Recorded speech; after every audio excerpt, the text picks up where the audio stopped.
आज का हमारा पहला प्रश्न है कि कि निम्नलिखित जलप्रपातों में से कौन सा सुमेलित नहीं है।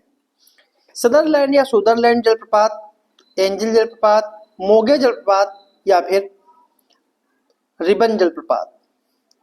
तो इसका सही जो आंसर है वो आपका है ए ऑप्शन, सुदरलैंड जलप्रपात।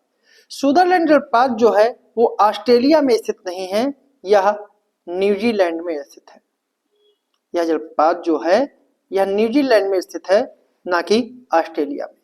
बाकी जो हैं वो सही सुमेलित हैं। एंजिल वेनेजुएला में, मोगे नॉर्वे में, रिबन जलप्रपात संयुक्त राज्य अमेरिका में। अगला प्रश्न है, जापान की राजधानी टोक्यो किस द्वीप पर स्थित है? होकाइडो, होन्शु, शिकोकू या फिर क्यूशु। तो इसका सही जो आंसर है वो आपका है बी ऑप्शन, होन्शु। जापान की राजधानी टोक्यो जो है वो होन्शु द्वीप पर स्थित है। अगला प्रश्न है, निम्न ज्वालामुखियों में उनकी अवस्थिति के साथ सुमेलित कीजिए।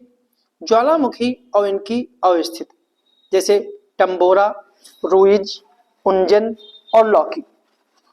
तो अगर इसको सही सुमेलित करते हैं तो टम्बोरा जलप्रपात जो है ज्वालामुखी जो है वो इंडोनेशिया में है। रुइज जलप्रपात जो है वो कोलंबिया में है। उंजन जो ज्वालामुखी है यह जापान में है और लॉकी जो है वो आइसलैंड में है। तो इसका सही जो आंसर है वो आपका डी ऑप्शन है। ठीक है, डी ऑप्शन का जो है वो सही है। अगला है, निम्नलिखित पर्वत श्रेणियों में कौन अपने सर्वोच्च बिंदु के साथ सुमेलित नहीं है? रॉकी पर्वत, माउंट एल्बर्ट, यूराल पर्वत, Elbrus, Apennine, Corno Grande, Atlas, Mount Toubkal. तो जो इसका सही जो आंसर है वो आपका है बी ऑप्शन, क्योंकि यूराल पर्वत की जो सर्वोच्च चोटी है वह एल्ब्रुस नहीं है। एल्ब्रुस जो है वो काकेसस पर्वतमाला का सबसे ऊंची चोटी है। जबकि अगर यूराल पर्वत की हम बात करें तो इसकी सर्वोच्च चोटी जो है वो है माउंट नारो डान्या जो है वो इसकी सर्वोच्च चोटी है। किसकी? यूराल पर्वत की। और काकेसस पर्वतमाला की सबसे ऊंची चोटी जो है वो एल्ब्रुस है। अगला प्रश्न है, निम्नलिखित कथनों पर विचार कीजिए और कूट की सहायता से उत्तर दीजिए कि कर्क रेखा भारत के मध्य से गुजरती है, जिससे उसके उत्तरी भाग उपोष्णकटिबंधीय और दक्षिणी भाग उष्णकटिबंधीय में पड़ जाता है। और भारत की विशिष्ट जलवायु मानसूनी कहलाती है और विश्व में मानसून प्रदेश का सर्वाधिक विस्तार यहीं मिलता है। तो कौन सा कथन सही है? केवल एक, केवल दो, दोनों या फिर दोनों नहीं। जो इसका सही जो आंसर है वो आपका है, ठीक है, कि इसके दोनों कथन जो हैं वो पूर्णतः सही हैं। दोनों कथन जो हैं वो सत्य हैं भारत के संदर्भ में, कि कर्क रेखा भारत के मध्य भाग से गुजरती है। अगला प्रश्न है, भारत की प्राचीनतम परतदार चट्टान है? आर्कियन क्रम की चट्टानें, गोंडवाना क्रम की चट्टानें, कुड़प्पा क्रम की चट्टानें या फिर धारवाड़ क्रम की चट्टानें। तो जो इसका सही जो आंसर है वो आपका है डी ऑप्शन, धारवाड़ क्रम की चट्टानें। धारवाड़ क्रम की चट्टानें जो हैं वो प्राथमिक चट्टानों के अपरदन और निक्षेपण से बनी प्राचीनतम परतदार चट्टानें हैं और यही भारत की सबसे प्राचीनतम परतदार चट्टानें हैं। अगला प्रश्न है, भारत के नियाग्रा प्रपात की उपमा किस जलप्रपात को दिया जाता है? ऑप्शन है कुचिकल जलप्रपात, चित्रकूट जलप्रपात, जोग जलप्रपात, दूधसागर जलप्रपात। तो जो इसका सही जो आंसर है वो आपका है बी ऑप्शन, चित्रकूट जलप्रपात।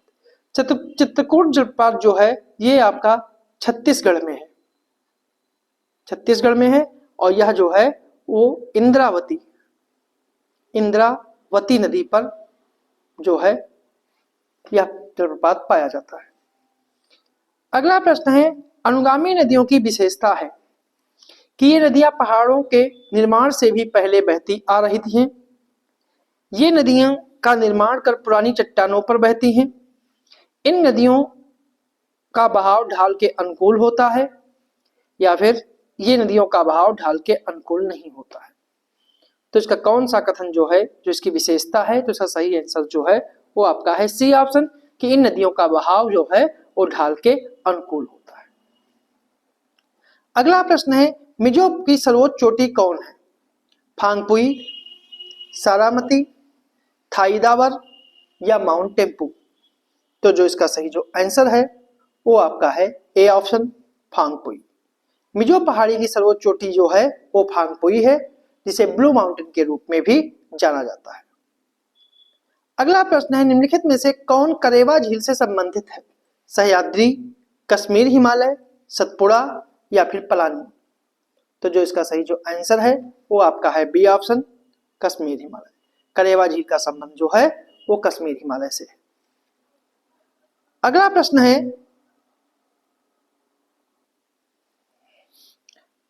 है, कि निम्न नदियों में से कौन पश्चिम की ओर नहीं बहती है? वैतरणी, वैतरणा, पेरियार या फिर मांडवी? तो जो इसका सही जो आंसर है वो आपका है ए ऑप्शन, वैतरणी। क्योंकि वैतरणी नदी उड़ीसा में बहती है और यह पूर्व की ओर प्रवाहित होते हुए धामरा के पास बंगाल की खाड़ी में गिरती है। अगला प्रश्न है, निम्नलिखित कथनों पर विचार कीजिए, कूट की सहायता से उत्तर दीजिए कि जब सूर्य, पृथ्वी और चंद्रमा एक सरल रेखा में होते हैं तो इस स्थिति को युति और वियुति कहते हैं। दूसरा है, युति चंद्र ग्रहण की स्थिति में और वियुति सूर्य ग्रहण की स्थिति में बनते हैं, तो कौन सा कथन सत्य है? केवल एक, केवल दो, दोनों या फिर दोनों नहीं, या दोनों सत्य? तो जो इसका सही जो आंसर है वो आपका है ए ऑप्शन, केवल एक। क्योंकि पहला सही है, दूसरा गलत है, क्योंकि युति जो है सूर्य ग्रहण की स्थिति में और वियुति जो है वो चंद्र ग्रहण की स्थिति में बनता है। युति जो है वो सूर्य ग्रहण की स्थिति में और वियुति जो है वो चंद्र ग्रहण की स्थिति में बनता है, इसलिए दूसरा कथन जो है वो असत्य है। अगला प्रश्न है, निम्नलिखित में से ज्वालामुखी के मैग्मा की आपूर्ति कौन करता है? ऊपरी मेंटल, निचली मेंटल, दुर्बलता मंडल या फिर वाह्य अंतरम? तो जो इसका सही जो आंसर है वो आपका है सी ऑप्शन, दुर्बलता मंडल। दुर्बलता मंडल पृथ्वी पर उत्पन्न ज्वालामुखी के मैग्मा की आपूर्ति है, इसे मैग्मा चैम्बर भी कहते हैं। अगला प्रश्न है, चट्टान निर्माणकारी खनिज वर्गों में सबसे प्रमुख कौन सा है? कार्बोनेट, सिलिकेट, ऑक्साइड या हैलाइट? तो जो इसका सही जो आंसर है, वो आपका है बी ऑप्शन, सिलिकेट। चट्टान निर्माणकारी खनिजों वर्ग में सबसे प्रमुख जो है सिलिकट है। इनमें जो फेल्सपार और अभ्रक आते हैं। अगला प्रश्न है, अवसादी चट्टान सेल के रूपांतरण से बनी सेल स्लेट है और स्लेट के पुनः रूपांतरण से निर्मित सेल कौन सी होगी? ग्रेफाइट, गैबो, सर्पेंटाइन या फिर फाइलाइट? जिसका सही जो आंसर है वो आपका है डी ऑप्शन, फाइलाइट। अगला प्रश्न है, निम्नलिखित में से कौन सा सही है कि लू प्रबल गर्म हवाएं हैं जो उत्तरी और उत्तरी पश्चिमी भारत में दिन के समय बहती हैं, और दूसरा है कि लू दक्षिण भारत में नहीं चलती हैं? तो कौन सा कथन जो है वो सत्य है?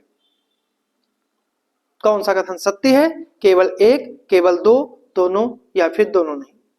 तो इसका सही जो आंसर है वो आपका है कि लू जो है प्रबल गर्म हवा है जो उत्तरी पश्चिमी भारत में दिन के समय चलती है, तो यह कथन जो है पूर्णतया सही है।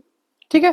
और दूसरा जो कथन है कि लू दक्षिण भारत में नहीं चला करती है, तो यह भी कथन जो है पूर्णतया सही है कि लू दक्षिण भारत में नहीं चलती, इसलिए दोनों कथन इसके जो हैं सी ऑप्शन का सही है, क्योंकि इसके दोनों कथन सही है। और क्योंकि लू जो है वो दक्षिण भारत में इसलिए नहीं चलती है क्योंकि वहां समुद्री प्रभाव रहता है, इसलिए वहां लू नहीं चलती है। अगला प्रश्न है, किस प्रकार की चट्टानों के विखंडन से काली मृदा का निर्माण होता है? स्लेट, गैब्रो, ग्रेनाइट या फिर बेसाल्ट?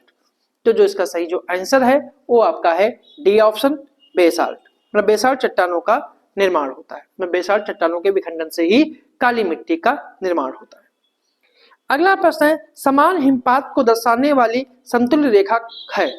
आइसोरेम, आइसोसोमर, आइसोनिफ या फिर आइसोकेरन? तो जो इसका सही जो आंसर है वो आपका है सी ऑप्शन, आइसोनिफ। आइसोनिफ रेखा जो है वो समान हिमपात को दर्शाने वाली रेखा है।